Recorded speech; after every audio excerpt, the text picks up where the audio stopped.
So much going on, Jackie and Tracy. So first and foremost, like you guys said, September 14th. September 14th, that is the day. That's the day where these fare hikes and fare increases will go into place. That's also the day that they will restore all of those service cuts. All of the buses, all of those routes that are eliminated will be back. But like you said, that's dependent on that capital assistance fund.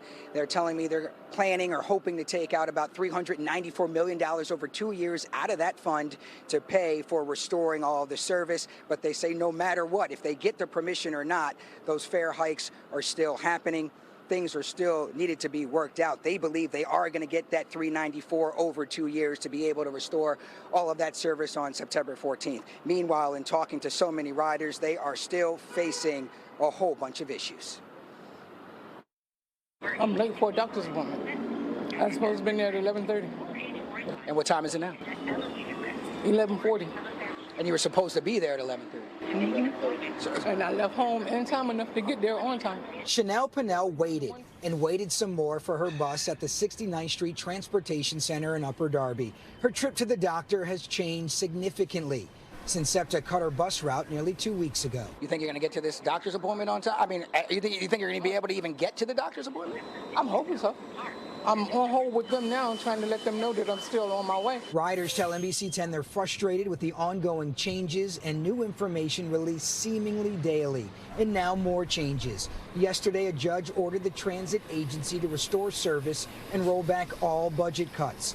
A lawsuit claimed it had enough money to avoid eliminating service. SEPTA is allowed to increase fares, though. Hopefully, going to be able to forestall an increase in fares because the people don't deserve an increase in fares.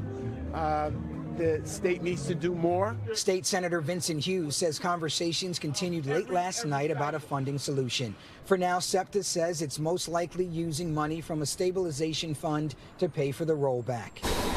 As for Pinnell, she eventually made it on her bus, just real late. What do you think about what's been going on with all these cuts and all? It's crazy. They just need to stop it. Just leave things the way it was. Well, hopefully things will go back to the way they were on September 14th. Once again, that news, they're trying to get $394 million over 2 years out of a capital assistance fund. We reached out to the governor's office. Of course, they said they are looking at this request to see if they can make this happen. I pressed the SEPTA GM about those fare hikes and what would they need to not have those fare hikes happen. He says that's a cost of about $31 million, and that's money outside of that $394 that they're looking to take over those 2 years.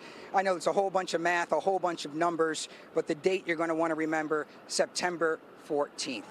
For now, we are live outside of SEPTA headquarters. Aaron Baskerville, NBC 10 News. All right, Aaron, thanks. And with all those numbers, the GM says it's not a solution, it's just a Band-Aid.